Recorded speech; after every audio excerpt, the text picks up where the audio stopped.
सहनाववतु सहनौ भुनक्तु सह वीर्यं करवावहै तेजस्विनावधीतमस्तु मा विद्विषावहै। ॐ शान्ति शान्ति शान्तिः। अखण्डमण्डलाकारं व्याप्तं येन चराचरं तत्पदं दर्शितं येन तस्मै श्री गुरवे नमः। अज्ञानतिमिरान्धस्य ज्ञानाञ्जनशलाकया चक्षुरुन्मीलितं येन तस्मै श्री गुरवे नमः। गुरुर्ब्रह्मा गुरुर्विष्णु गुरुर्देवो महेश्वरः गुरुरेव परं ब्रह्म तस्मै श्री गुरवे नमः। स्थावरं जङ्गमं व्याप्तं यत्किञ्चित् सचराचरं तत्पदं दर्शितं येन तस्मै श्री गुरवे नमः। चिन्मयं व्यापि यत्सर्वं त्रैलोक्यं सचराचरं तत्पदं दर्शितं येन तस्मै श्री गुरवे नमः। त्वमेव माता च पिता त्वमेव बन्धुश्च सखा त्वमेव विद्या द्रविणं त्वमेव सर्वं मम देव त्वमेव सर्वं मम देव।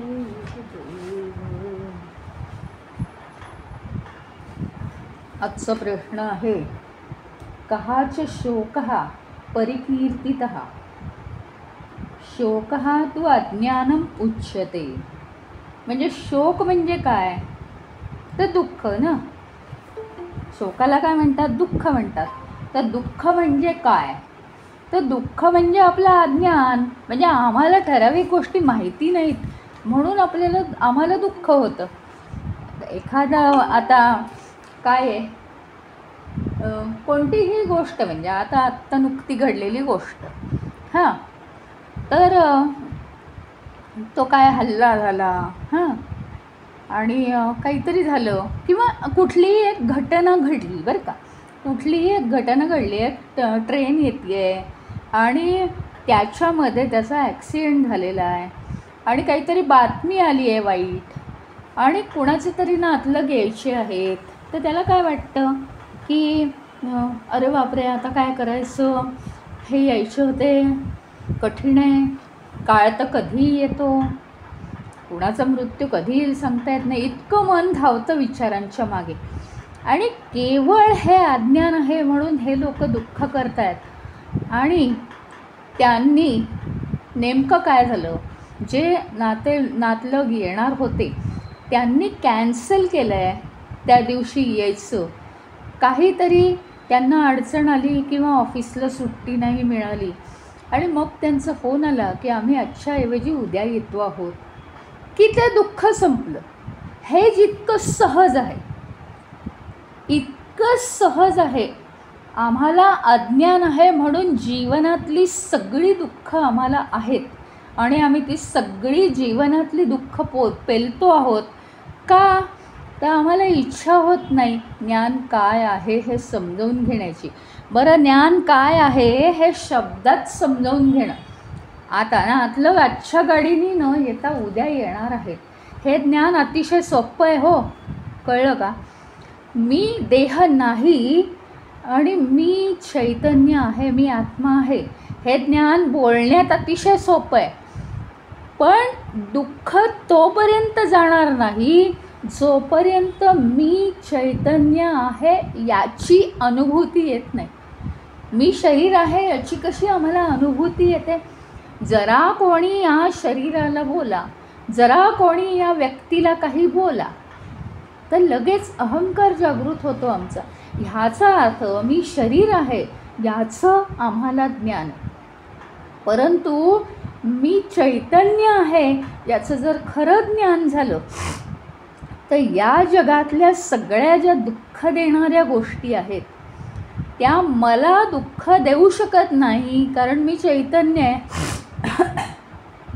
आणि दुसरी महत्त्वाची गोष्ट, चैतन्यच सगळं जागृत करतं, तर चैतन्याला कोणी काही करू शकत नाही असं आहे.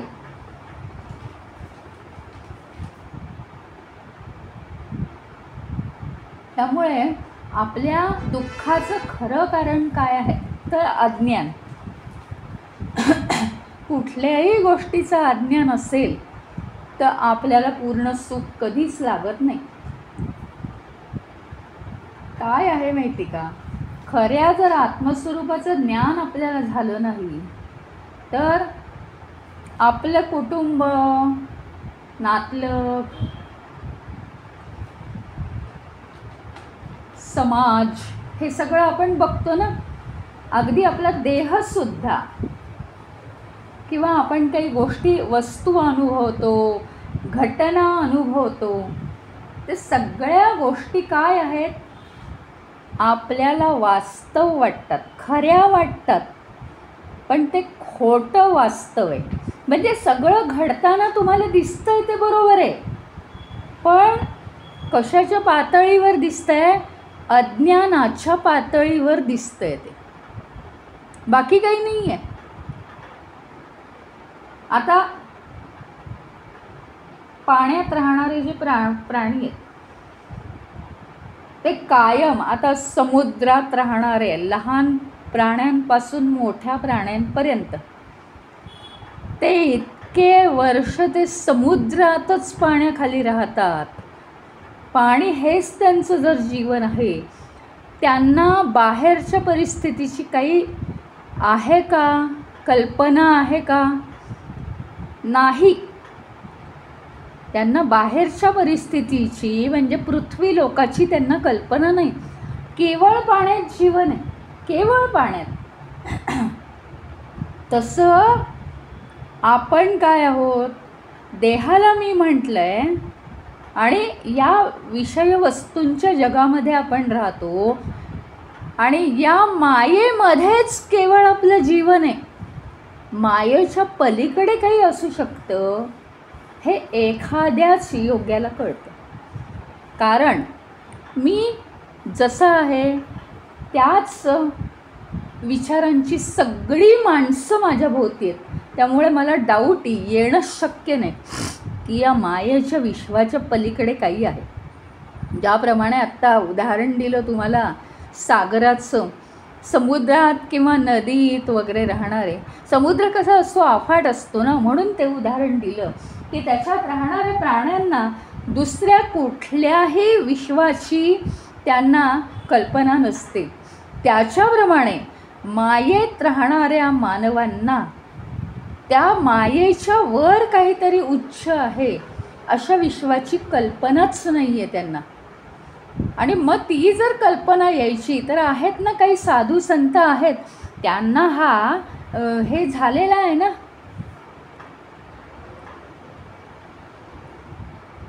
त्यांना हा अनुभव झालेला आहे. त्याच्यामुळे काय आहे की त्यांचं पाहून तरी निदान माणसाने जागृत झालं पाहिजे आणि त्यांच्या मार्गदर्शनाने तरी निदान आत्मस्वरूपाचं ज्ञान करून घेतलं पाहिजे. आपलं अज्ञान जितकं जास्त आहे तितकं आपण मायाशक्तीचं उत्पादन जास्त करणारच आहोत, यात डाऊट नाही काही. म्हणजे ही माया आहेच, हो, त्यात तर काही म्हणणं नाही, माया आहेच, पण ती माया आहे ना, त्याची शक्ती कोण वाढवतो, तो माणूसच वाढवतो ना. माझ्यामध्ये, माझ्या मनात, माझ्या बुद्धीत, माझ्या सगळ्या जीवनात मायेची शक्ती मीच वाढवतो आहे. म्हणजे मी मायेचं उत्पादन करत आहे. मग हे मायेचं उत्पादन केव्हा होणार नाही आहे? ज्यावेळी आपण अज्ञान दूर करणार आहोत. कसलं अज्ञान? माझं खरं स्वरूप काय आहे, देह म्हणजे मी आहे का, हे अज्ञान आपण जर दूर केलं तर मात्र आपल्याला काय होणार आहे? मायेचं उत्पादन आपल्या हातून होणार नाही. मायेचं उत्पादन होणं म्हणजे काय? सगळ्या भ्रमामध्ये आम्हाला खूप आनंद वाटणं आणि भ्रमाची कल्पनासुद्धा न येणं. हा भ्रम आहे असं वाटतच नाही आहे, खूप मजा येते. आणि मग कधीतरी दुःखांच्या लाटांनी उडून जाणं, लांब लांब कोसावर जाऊन पडणं आणि मग जखमा होणं मनाला. आणि मग तरीसुद्धा पुन्हा ते सगळं विसरून भ्रमाच्या भोवऱ्यात आनंदाने, भ्रमाच्या भोवऱ्यात जरी आम्ही अडकलो असलो तरी पण आम्ही आनंदाने नाचतोय, बागडतोय. आम्हाला हेच माहिती नाही भोवऱ्यात अडकलो आहे आम्ही. अहो, एखाद्या पाण्याचा जो भोवरा असतो ना, त्यातनं बाहेर पडणं कठीणच आहे. तो घेऊन जातो खाली तळाला माणसाला. तर आपण भ्रमाच्या भोवऱ्यात अडकलेलो आहे. काय आहे माहिती का? हे सगळं जे अज्ञान आहे, सगळं अज्ञानच आहे. म्हणजे इथले सगळे नातीगोती, इथल्या घटना, इथल्या वस्तू, वस्तूंचं आकर्षण, हे सगळं अज्ञानच आहे. पण इतकं जरी असलं तरीसुद्धा आपण ते वास्तव आहे, खरं आहे, सत्य आहे असंच बघतोय. आणि काय झालं? खरं जे वास्तव आहे, ते आत्मस्वरूप जे आहे खरं, त्याच्यावर पडदा टाकला गेला आहे या अज्ञानामुळे. आणि आपल्याला ते अज्ञानसारखं भ्रमात टाकतंय, भ्रमित करतंय. कारण आपण सदाचारामध्ये या 2 गोष्टी पाहिल्या होत्या की मायेच्या 2 हे आहेत, मायेच्या 2 शक्ती आहेत मुख्य. माया काय करते? कुठल्या 2 शक्ती वापरते? तर आच्छादन आणि प्रक्षेपण. याचा अभ्यास आपण सदाचारमध्ये खूप चांगला केला होता. शंकराचार्यांनी सदाचार लिहिलेला आहे. तर आच्छादन शक्ती ही जी आहे, जे वास्तव आहे, ज्या चैतन्याच्या बळाने हे विश्व चालतंय, जोरावर हे विश्व चालतंय, त्या चैतन्यावर पूर्णपणे आच्छादन, कव्हर घातलेलं आहे. कव्हर घालून टाकलं. चैतन्य आहे की नाही डाऊटसुद्धा येत नाही. चैतन्य तळाशी आहे याचा डाऊटसुद्धा येत नाही. आपण अतिशय चांगल्या रीतीने हे अभ्यासलं आहे. चैतन्य तळाशी आहे हे कसं सिद्ध झालं? तर शंकराचार्यांनी सांगितलं होतं की ही जी माया आहे, यातलं सगळं नष्ट होतं की नाही, निर्माण होतं, नष्ट होतं.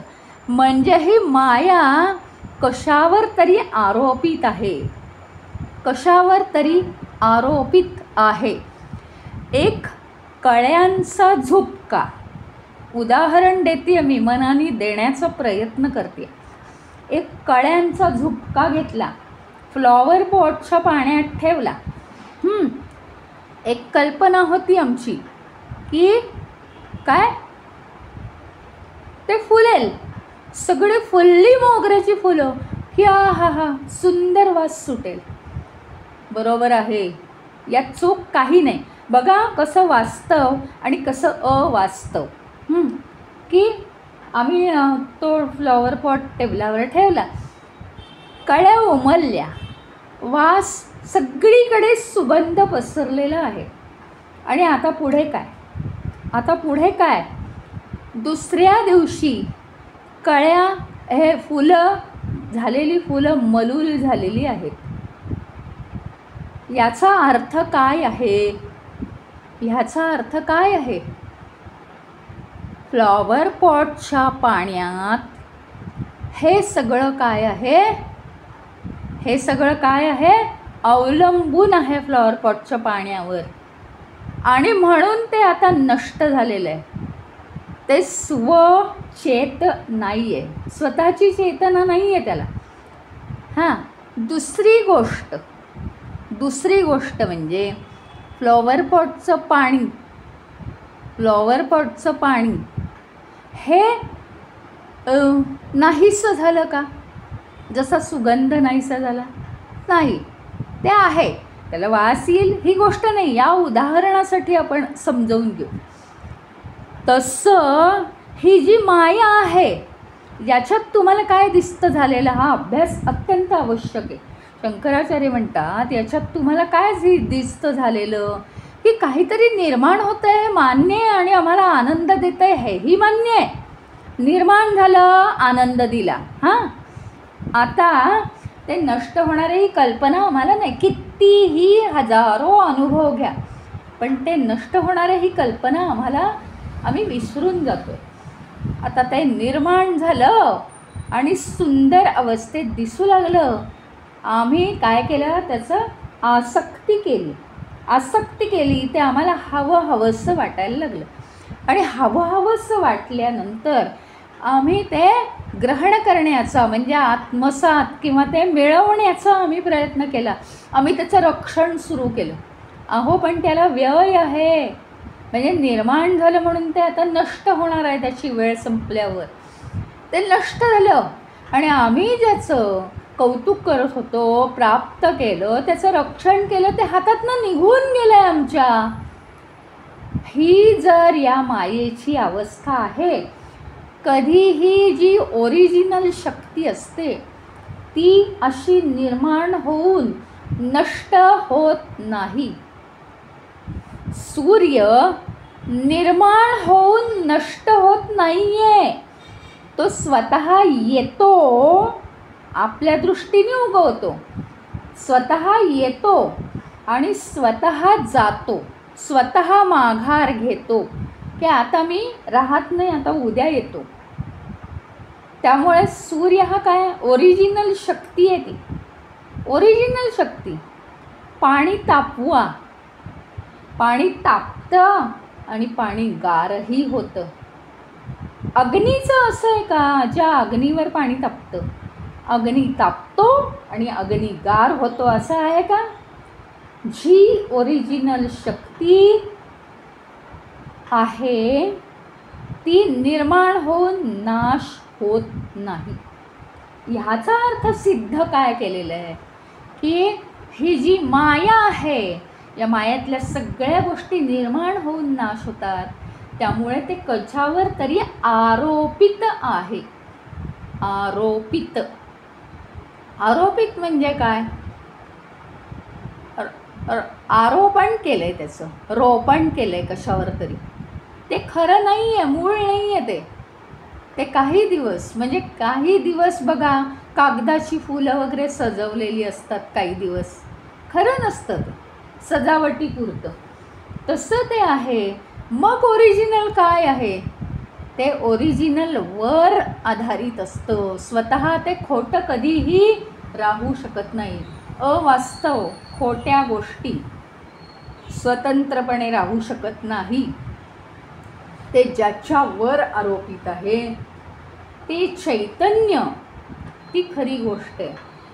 आता ते चैतन्य जे मुळाशी आहे विश्वाच्या, ते या माया शक्तीने आच्छादित करून टाकलेलं आहे. आच्छादित केलं म्हणजे त्याचा तुम्हाला डाऊटसुद्धा येणार नाही आयुष्यात. आणि तसंच हे छानपैकी सिद्ध झालेलं आहे, यश प्राप्त झालेलं आहे मायेच्या बाबतीत. हां, तर संपूर्ण मानवजात ही मायेमध्ये फसते, मायेतच रमते आणि मायेतच जन्माला येऊन मायेतच मृत्यू पावते. डाऊटसुद्धा येत नाही की या सगळ्याच्या मुळाशी काहीतरी सत्य असलं पाहिजे, आणि ते सत्य जर आपण प्राप्त केलं तर आपल्या निर्मिती आणि नाश बंद होईल. हे माणसाला अजिबात शंकासुद्धा येत नाही. त्याच्यामुळे हे आच्छादित करण्यात ही माया यशस्वी झाली आहे. आणि दुसरा तिचा गुण म्हणजे काय, तर प्रक्षेपित करणे. मग ते कशाचं प्रक्षेपण? अहो दूरदर्शन नाही का प्रक्षेपण करतो, आकाशवाणी नाही का प्रक्षेपण. प्रक्षेपण ह्याचा अर्थ दाखवणं, ऐकवणं, शो करणं. हां, तर काय प्रक्षेपित करते ती? मायेतली प्रत्येक गोष्ट खरी आहे. सगळं झूट आहे पण ते सगळं खरं आहे असं ती सगळ्या गोष्टींचं प्रक्षेपण करते. मायेतल्या प्रत्येक गोष्टीचं ती सौंदर्य वाढवते माया. प्रत्येक या विश्वातल्या प्रत्येक गोष्टीचं ती सौंदर्य वाढवते आणि तिच्यामध्ये ती फसवते आपल्याला. पहिला आच्छादित करते. सत्याला आच्छादित केलं की त्याचा तुम्हाला संशय नाही, त्या आजूबाजूला तुम्हाला दिसणार नाही, तुम्ही त्याच्या मागे जाणार नाही, अशा रीतीने तुम्ही मायेमध्ये फसाल. आणि दुसरी गोष्ट मग अतिशय जसं हे असतं, काय म्हणतात त्याला, सगळं भरलेलं असतं असं, हां, काही वस्तू सगळ्या ठेवलेल्या असतात सजवून, हां, प्रदर्शन एक्झिबिशन. तर तिथे त्या वस्तू सजवून ठेवलेल्या असतात, किमती मात्र भरपूर असतात, पण अगदी अतिशय सुंदर रीतीने सजवलेलं असतं. असं ती माया सगळ्या गोष्टी अतिशय सुंदर रीतीने, तुम्हाला डाऊटही येऊ नये की त्या खऱ्या नाही आहेत, अशा रीतीने ती सगळं सजवून ठेवते. पण चैतन्य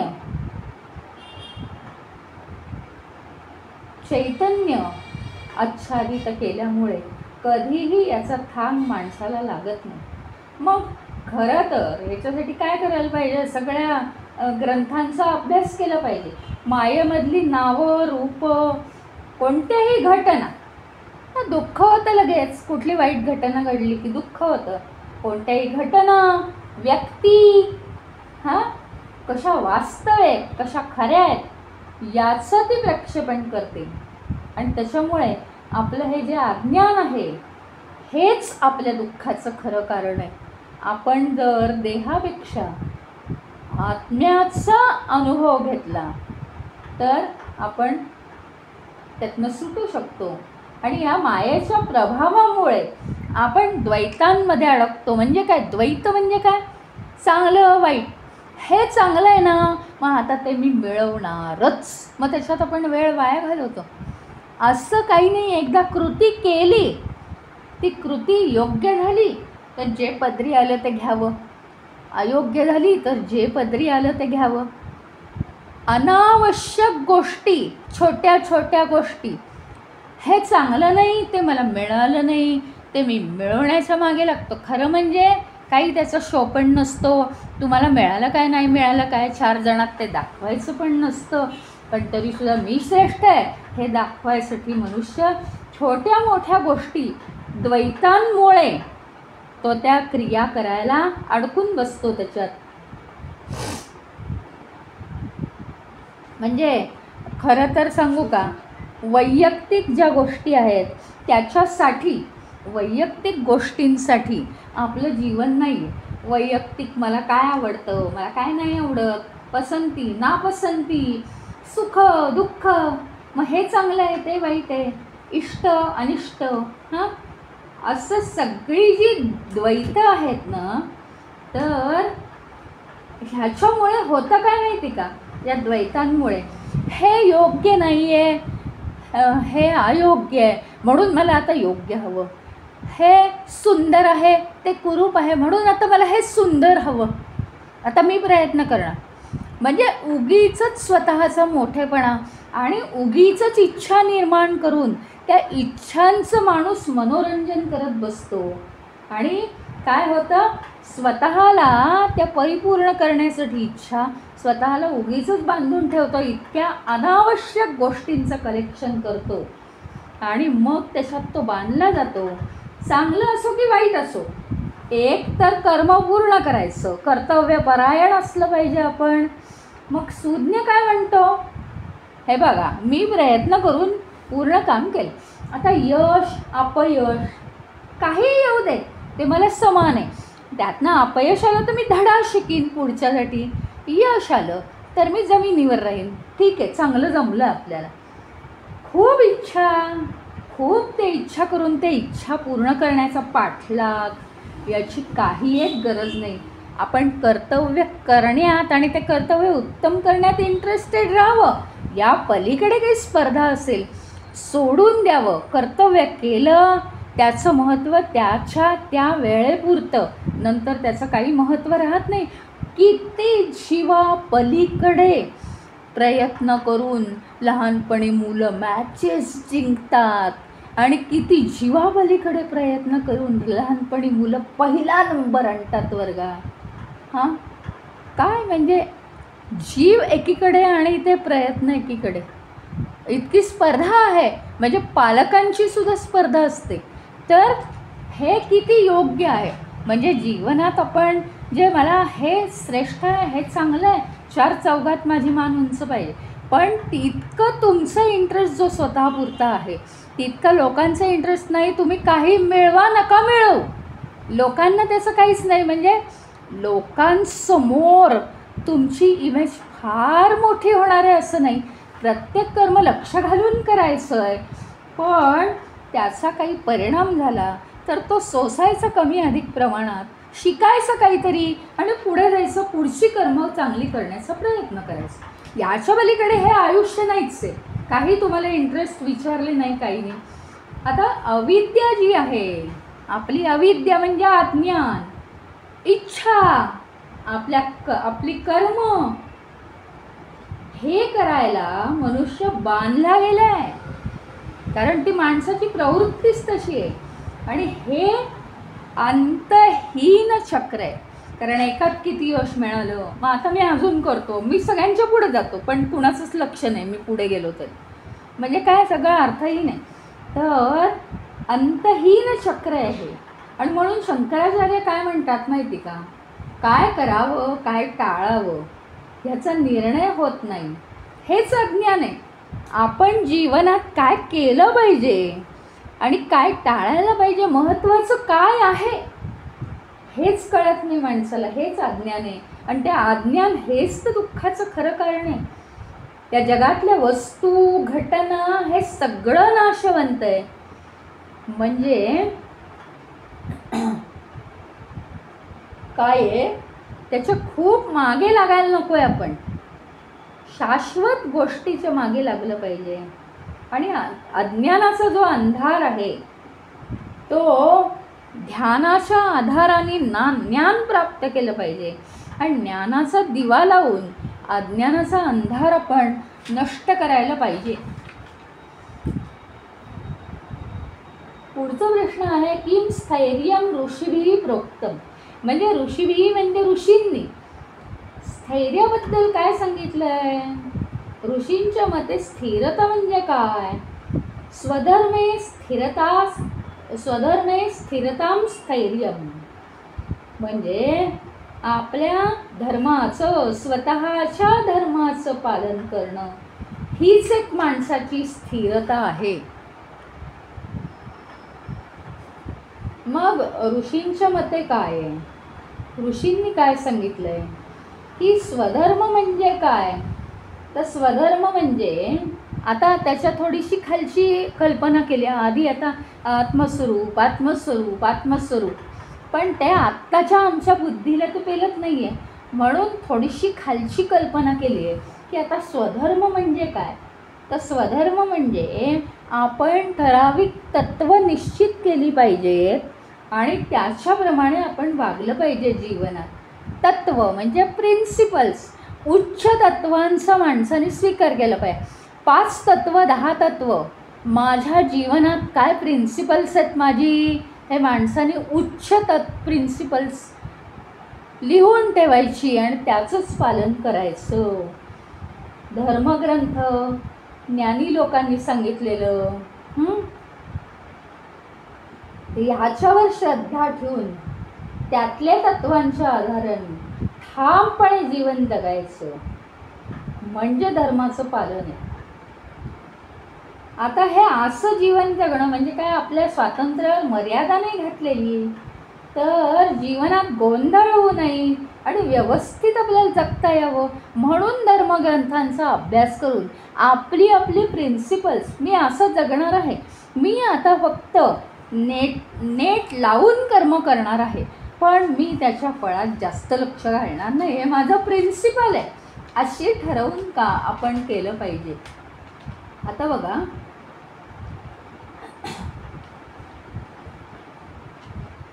आता उदाहरणार्थ म्हणजे आपण आपली प्रिन्सिपल्स आहेत ना, ती जीवनात ठरवली पाहिजेत. प्रिन्सिपल काय, मुळात जे नियम आहेत या विश्वाचे म्हणा, माझ्या जीवनाचे नियम म्हणा, किंवा परमेश्वराचे नियम म्हणा, की काहीही, तर ते नियम आपण प्रिन्सिपल्स म्हणून ठरवले पाहिजेत, समजून घेऊन. आता नियमांमध्ये काय उदाहरण, की ही माया आहे, ही माया आहे म्हणजे काय, इथे जे दिसतं ते नाशवंत आहे, जे नाश पावतं ते अनित्य आहे. हां, जे निर्माण होतं ते नाश पावतं, जे नाश पावतं ते अनित्य, म्हणजे नित्य नाही, नेहमी ते चालत नाही, कधी कधी नाश होतं, कधी कधी निर्माण होतं, म्हणजेच ते अनृत आहे. अनृत म्हणजे खोटं, नृत म्हणजे सत्य. हां, तर हे एक झालं प्रिन्सिपल, की मायेतलं काही खरं नाही, म्हणजे उगीच काही दुःखाच्या बातम्या कळल्या की हो हे राहील दुःख थोडा काळ, पण ते दुःख जाऊन दुसऱ्या गोष्टी माझ्या जीवनात आहेत त्या पुढे येतील. हां, दुसरं प्रिन्सिपल काय ठेवू शकतो, की या जगामध्ये स्पर्धा नाही आहे, माझ्याशी स्पर्धा आहे. कालपेक्षा मी आज उच्च स्थितीत आहे का, उच्च ज्ञानात आहे का, माझ्याशी स्पर्धा आहे, बाकी कोणाशी नाही. हां, मान अपमान हे सगळं झूट आहे, खोटं आहे, मी कधी मान अपमान याच्या मागे लागणार नाही. अजून एखादं काय प्रिन्सिपल आहे, मी चैतन्य आहे, मी देह नाही, मी देह नाही, मी देह नाही. हे प्रिन्सिपल आपण ठरवून घेतली पाहिजेत, ही तत्त्व आपल्या जीवनात आपण ठरवून घेतली पाहिजेत, म्हणजे आपण त्याच्यावर मग आपल्या माया आपल्या सत्यावर आच्छादित करू शकत नाही. एक तर काय आहे, मुळातच आपलं जीवन हे एक कसं जीवन आहे, असं जीवन आहे की एक सामान्य म्हणजे एक सामाजिक जीवन आहे, सर्वांना धरून जीवन आहे. खरं सांगायचं म्हणजे मनुष्य काय करतो जीवनात, तो जन्माला येतो तो एन्जॉय करण्यासाठी, आणि एन्जॉय करणं चुकीचं आहे असं नाही, पण शंकराचार्यांचं म्हणणं असं आहे की एन्जॉय करण्यासाठीच केवळ हे जीवन नाही. हा, तुम्ही 10 कार्य केली तर एन्जॉय करा, थोडंसं मोकळं व्हा त्यातून, तसं नाही, पण एन्जॉय करण्यासाठी हे जीवन नाही. श्रीरामांनी सुद्धा दाखवून दिलं आहे ना, श्रीरामांनी सुद्धा दाखवलं आहे की जीवनात सतत आता पुढे काय कर्तव्य, आता हे माझं कार्य संपलं. अरे रावणाला मारूनसुद्धा त्यांचं काही हे झालं नाही, इम्बॅलन्स झालं नाही, माझं इथलं कार्य संपलं आहे, विभीषणा तू आमची जाण्याची तयारी कर. तो म्हणत होता की राहा आता, मग आता काय झालं आहे, काय रावणाला मारून झालं आहे, मोठं काम केलं आहे, समुद्र पार करून आलो आहे, चला आता आरामात झोपूया 8 दिवस, खूप मोठं काम झालं नाही, आता पुढे काय कर्तव्य, एवढ्यासाठीच आपलं जीवन आहे. रामाचं जीवन हे एक आदर्श जीवन आहे आणि आपलं जीवन एवढ्याचसाठी आहे. इथे तुमची स्वतःची पसंती नापसंती, स्वतःचा मान आहे का अपमान आहे, स्वतःला सगळं व्यवस्थित आहे का अव्यवस्थित आहे, कोणीही विचारत नाही. कोणी व्यवस्थित आहे, कोणी अव्यवस्थित आहे, कोणी श्रीमंत आहे, कोणी गरीब आहे, कोणी आजारी आहे, कोणी सुदृढ आहे, काही नाही. तुम्हाला पसंती विचारलीच जात नाही आहे, तरीसुद्धा मनुष्य सगळं जीवन कसं एन्जॉय करत असतो. पुन्हा एकदा सांगते, एन्जॉयमेंटच्या विरुद्ध नाही, हे प्रिन्सिपल शंकराचार्यांनी सुद्धा अनेक ग्रंथांमध्ये मांडलं आहे की आपल्या वैयक्तिक पसंती नापसंती, आवड नावड यांना महत्त्व नाही आहे या जीवनात, तर आपल्या कर्तव्यपरायणतेला महत्त्व आहे. म्हणजे सतत मी मग ते कर्तव्य चांगलं असो का वाईट असो ते मला करायचं आहे, त्याची घृणा न करता.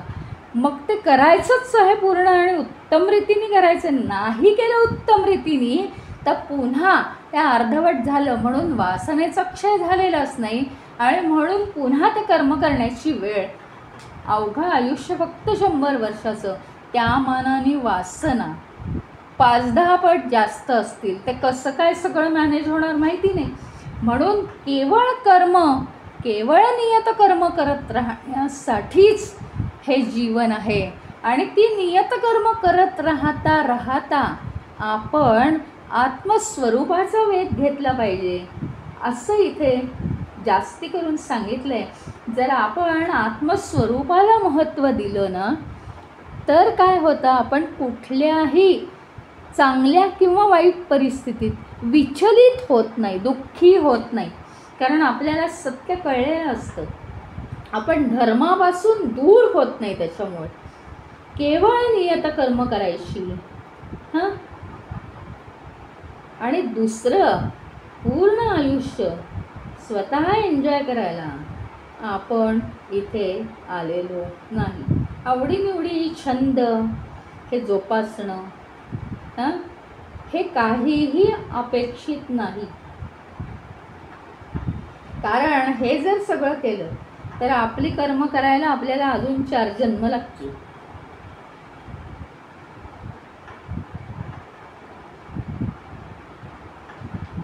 काय आहे, मला काय आवडतं, मला काय आवडत नाही, याच्यासारख्या गोष्टींकडे, स्वार्थाकडे लक्ष दिलं तर आपल्या हातून योग्य कामं घडणारच नाही.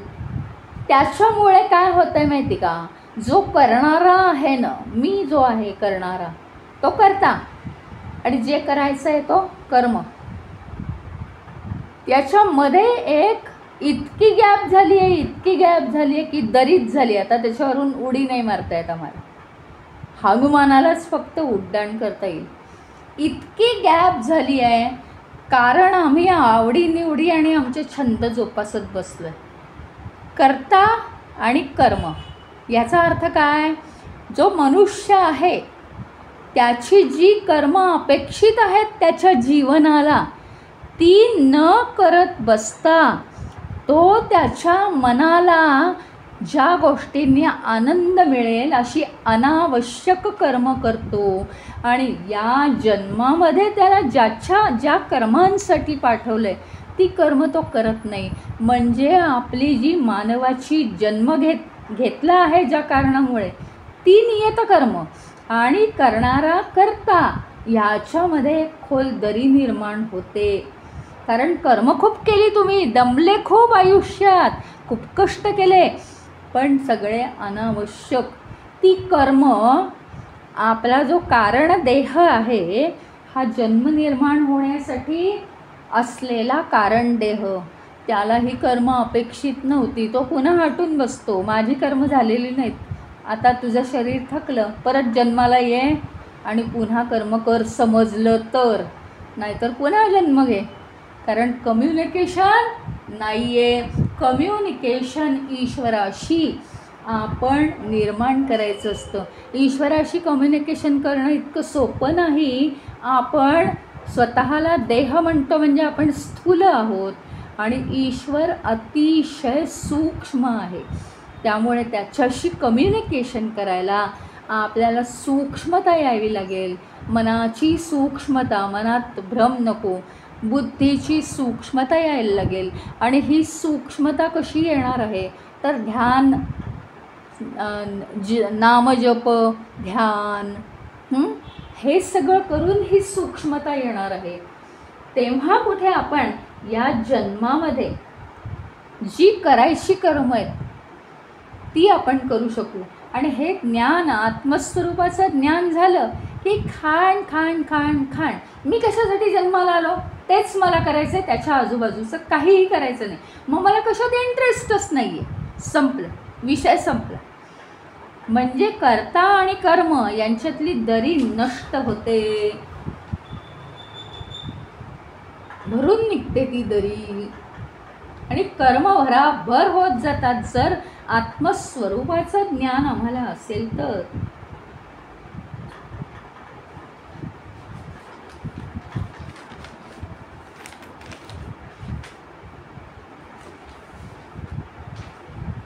मग काय आहे माहिती का, माणसांच्या इच्छा, अनावश्यक महत्वाकांक्षात म्हटलं ना, मी काहीतरी कमी पडलो आता मी ते मिळवणारच, काय कोणाचं लक्षच नसतं तू काय मिळवणार, तू कसं श्रेष्ठ, पण आपल्याला वाटत राहतं की आपण काहीतरी कमी पडू. अशा अनावश्यक महत्वाकांक्षा आहेत. आकर्षण सगळ्या गोष्टींचं, जे पाहू त्याचं आकर्षण, तिरस्कार आहे आपल्याला कोणाबद्दल काही, आपण कमी पडलो म्हणून लोकांचा तिरस्कार, किंवा आपला आळशीपणा. पण ह्या सगळ्यांमुळे माणूस काय होतो तो स्वधर्म पाळू शकत नाही. या संसारामध्ये तो बुडून जातो. स्वधर्माचं ज्ञान आपल्याला झालं पाहिजे, जबाबदारी वाटली पाहिजे आणि सातत्याने स्वधर्माचं ज्ञान प्राप्त केलं पाहिजे.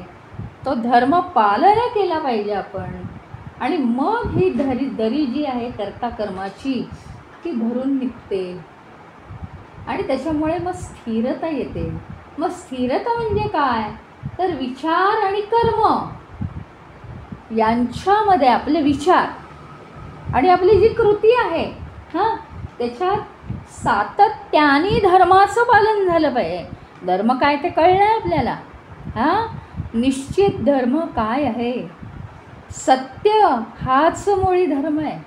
मग ते काम वाईट असो, वाकड्या मार्गाला गेलेलं असो, काही असो, तर करायचं आहे, चांगल्या मार्गाने करायचं आहे, सातत्याने धर्माचं पालन करणं. आपल्या जीवनामध्ये आपण ठराविक तत्व आदर्श म्हणून ठरवून घेणं, त्यांची जपणूक करणं आणि त्या तत्वांवर आपला विश्वास असायला पाहिजे आणि तशीच आपण वागणूक पण केली पाहिजे तत्वांप्रमाणे. आपल्यामध्ये आत्मनिरीक्षण शक्ती असली पाहिजे. दुसऱ्याला पटकन नावं ठेवतो, पण मी काय बरोबर केलं आहे, मी काय चूक केलं आहे, हे स्वतःचं मोठ्या आवाजात सांगता आलं पाहिजे. लोकांना कधी सांगायचं ते नंतर बघू. आत्मनिरीक्षण शक्ती हवी. मग आपलं मन आहे ना कधीही विचलित होणार नाही, कारण आपण सगळे उपाय केलेले आहेत. जीवनात कितीही अडचणी येऊ देत, श्रीरामांचा आदर्श आहे, जीवनात कितीही अडचणी येऊ दे, अरे रावणाकडे जाऊन मी कोण आहे, दशरथांचा पुत्र, अयोध्येचा राजा दशरथ, त्यांचा मी पुत्र श्रीराम, स्वतःची खरी ओळख करून दिली. याला म्हणतात शौर्य. कुठेही खोटेपणा नाही. म्हणजे कितीही जीवनात अडचणी आल्या तरी स्वधर्माचं पालन सोडायचं नाही. ते सोडणं सोपं आहे, पटकन सोडून देऊ शकतो, पण ते पाळणं हे अतिशय कठीण जरी असलं तरी जर तत्व ही सोडली नाहीत अडी अडचणींमध्ये तर खूप आपल्या फायद्याचं होतं. ते आपल्याला नंतर समजतं. उदाहरणार्थ बघा, काळ जीवनात कितीही कठीण येऊ दे, पण आपलं तत्व, आपलं प्रिन्सिपल आपण सोडायचं नाही. म्हणजे मी ठरवलं होतं की काय आहे, दुसऱ्याला उसणं मागायचं नाही. मी मग ठरवलं होतं, पण काय झालं, खरंच असं झालं. खरंच मला एक वर्षभर पैशाची अडचण आली आणि मला उसणं घ्यायची वेळ आली. म्हणजे काय केलं, स्वतःचं तत्व सोडून दिलं. याच्यासाठी आपल्याला चातक पक्षाचं उदाहरण माहिती आहे की नाही. चातक पक्षी, तो चातक पक्षी आहे ना, कधीही पृथ्वीवरचं कोणतंही पाणी पित नाही. कधीही पृथ्वीवरचं कोणतंही पाणी त्याला चालत नाही. हे त्याचं प्रिन्सिपल आहे, हे त्याचं तत्व आहे. वर्षभर कितीही घसा कोरडा होऊ दे, कितीही तहान लागू दे, पण स्वाती नक्षत्रामध्ये येणारा जो पावसाचा थेंब आहे तो पृथ्वीवर न पडता तो तोंडात झेलतो आणि मग त्याची तहान थांबते. पण हे कशाचं उदाहरण आहे, तहान भागवण्यासाठी तो एक वर्षभर थांबतो. एवढा धीर आहे हा, बाप रे. स्वतःचं प्रिन्सिपल तो सोडत नाही. ही प्रक्रिया आपल्याला कशाचाही धीर न सोडणं, तत्वांवर न हलणं, न विचलित होणं, ही आपली आंतरिक जे आपला विकास आहे त्याच्यासाठी ही प्रक्रिया अत्यंत आवश्यक आहे.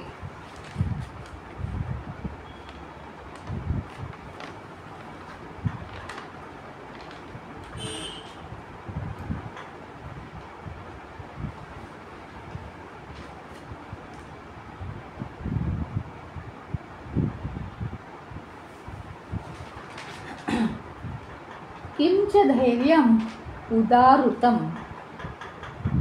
म्हणजे खरं धैर्य म्हणजे काय?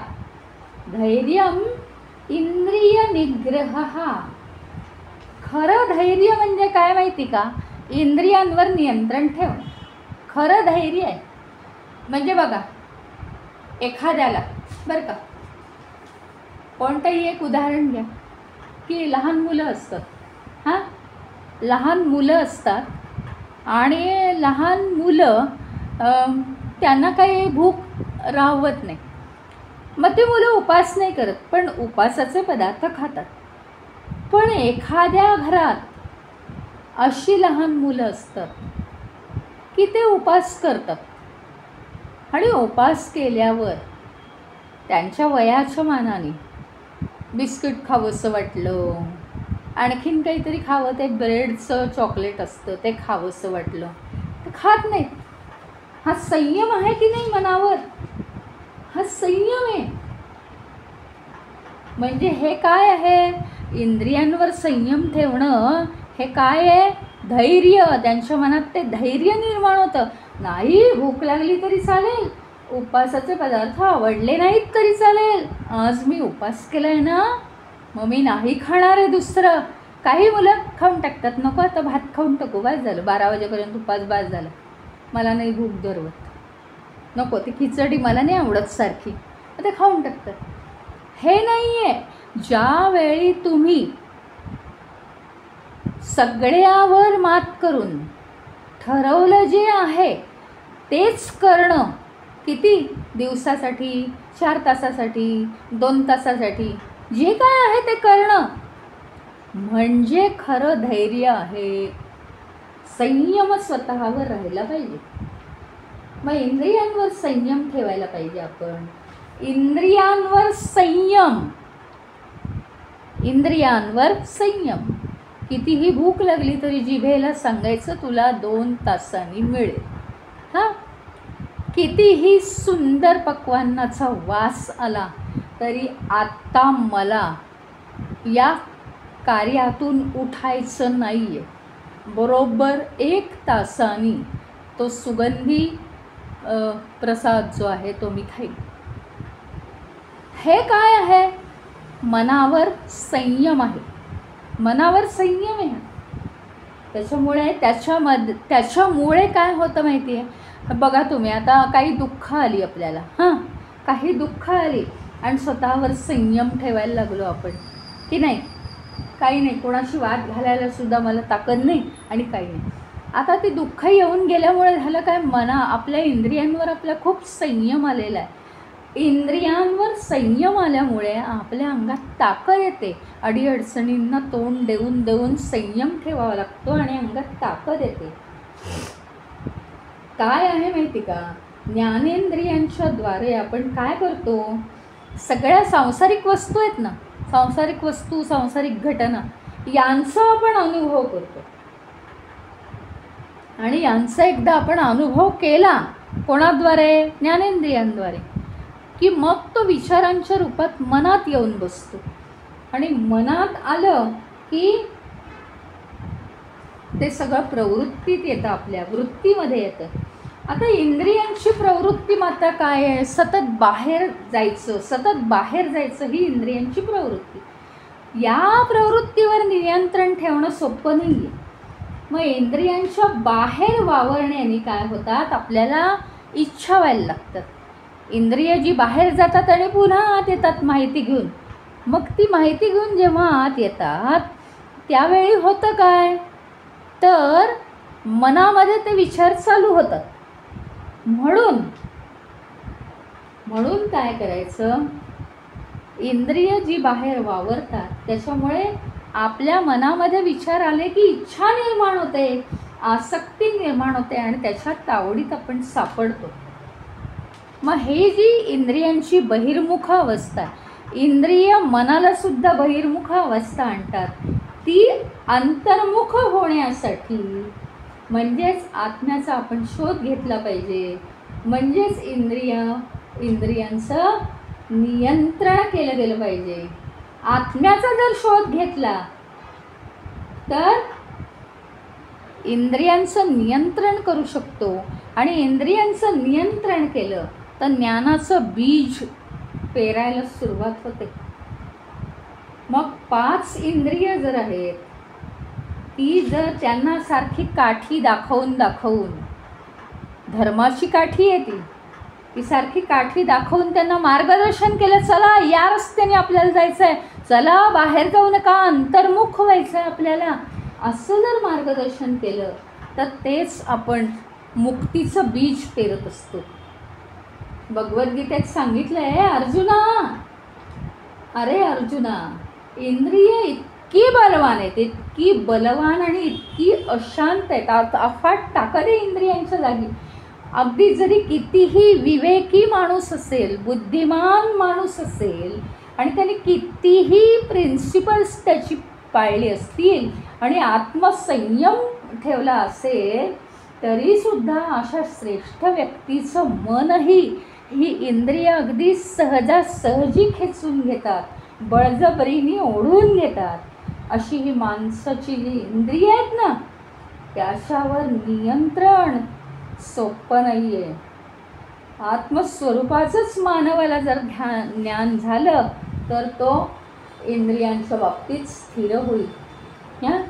आता काय आहे, एक महत्त्वाची गोष्ट ह्याच्यात सांगितली, अत्यंत महत्त्वाची, की इंद्रियांमुळे काय होतं, विश्व मनात येतं सगळं. आपलं इंद्रिय बाहेर जाऊन ती पुन्हा आत येतात.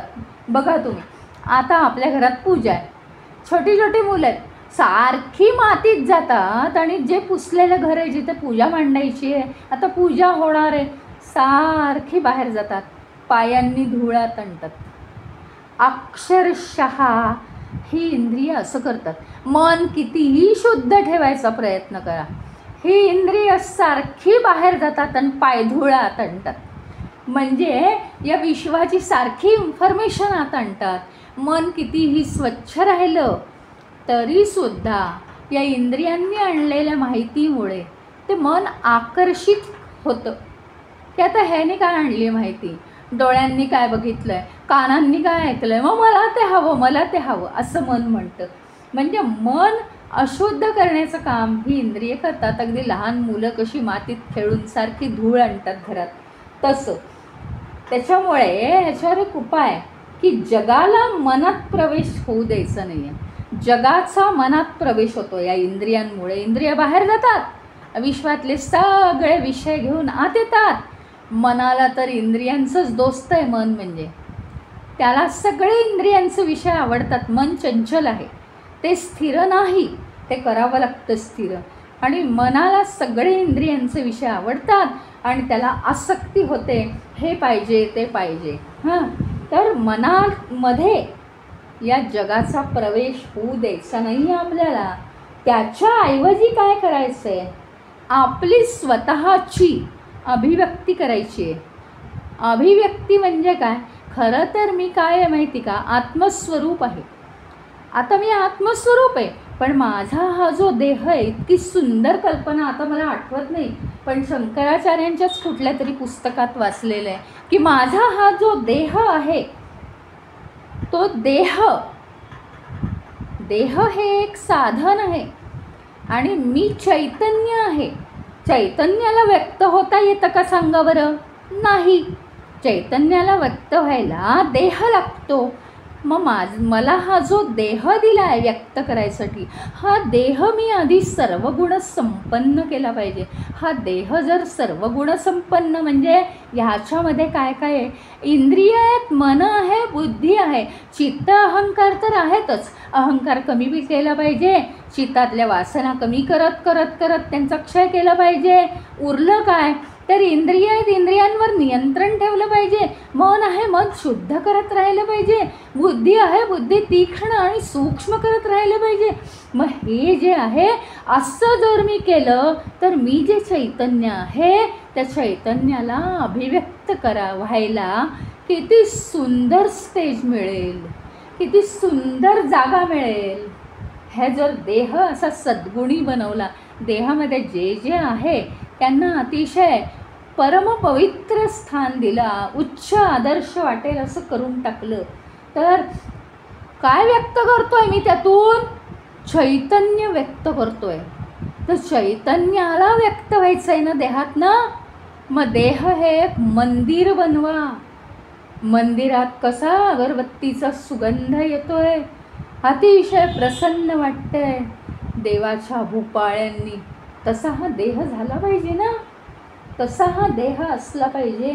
आणि म्हणून त्याचा उपयोग साधन म्हणून करा. देहाचा साधन, साधन म्हणजे काय?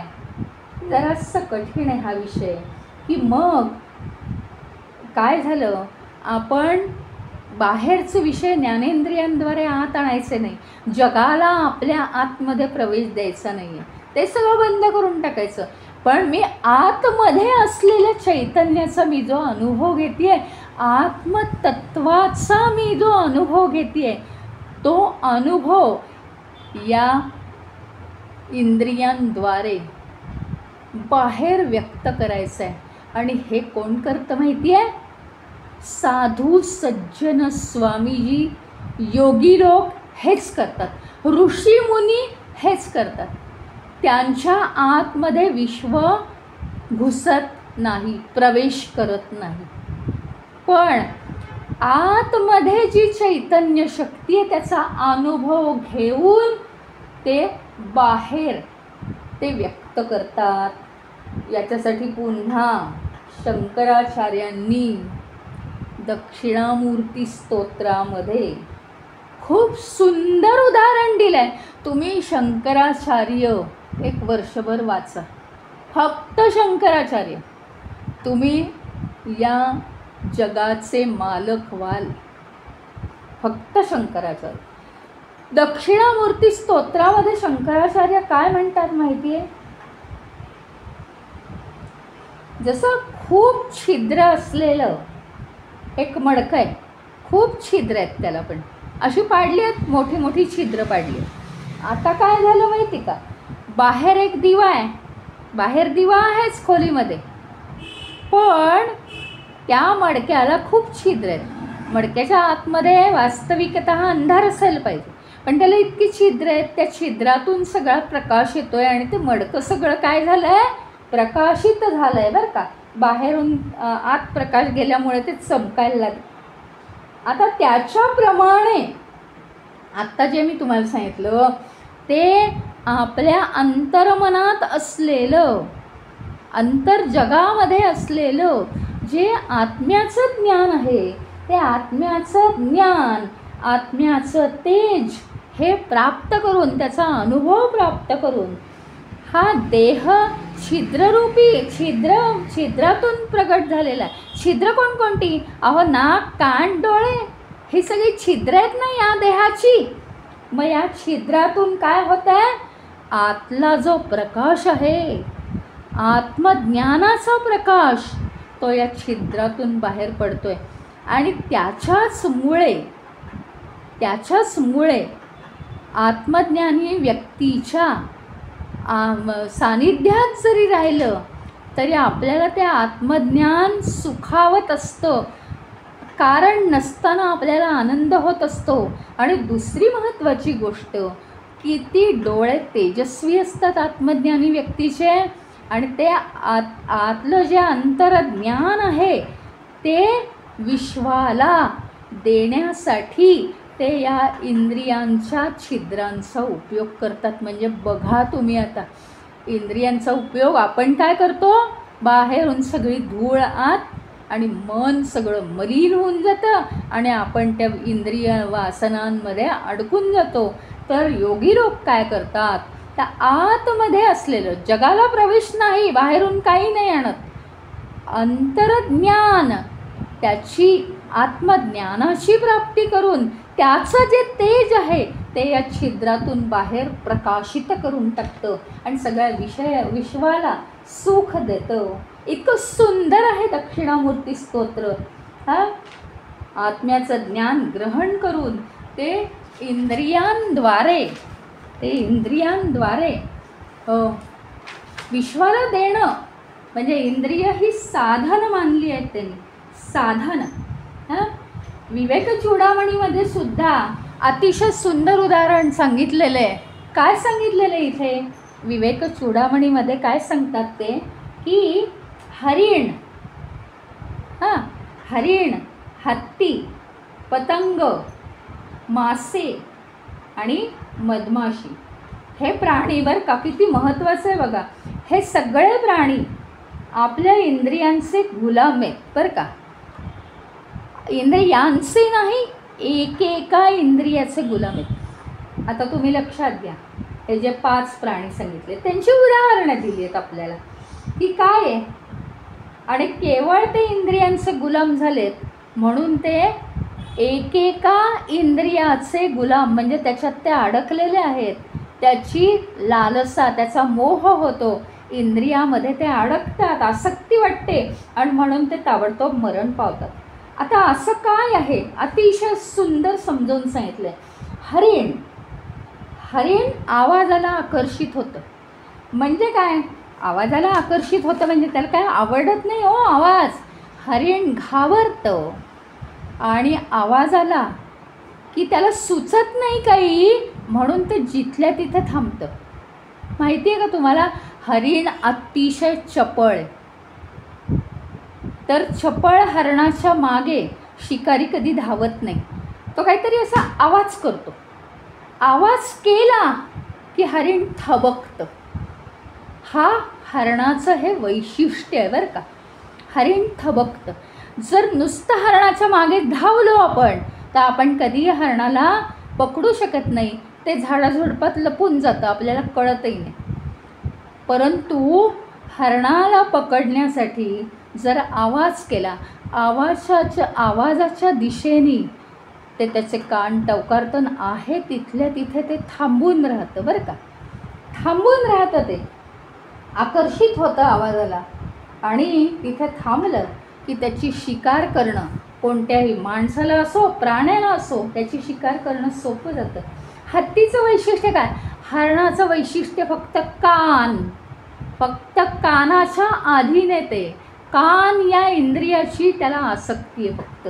आता हत्ती स्पर्शाला प्रतिसाद देतो, स्पर्श बरं का.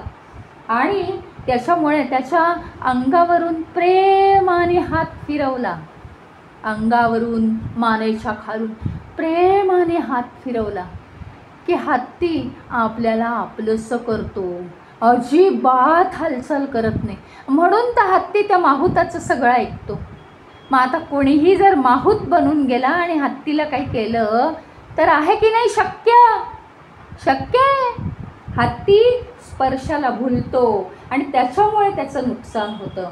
पतंग माहिती आहे, ते किडे उडतात पावसाळ्यातले किडे, ते दिव्याच्या दिशेने, अग्नीच्या दिशेने, उष्णतेच्या दिशेने ते उडतात. आणि त्याच्या जवळ गेले की ताबडतोब त्यांना त्या अग्नीची, त्यांना त्या उष्णतेची किंवा त्या प्रकाशाची ओढ आहे पतंग किड्यांना, आणि ते जातात तिथे आणि मरतात. जवळ गेल्याबरोबर ते मरतात आणि पडतात खाली. त्याचप्रमाणे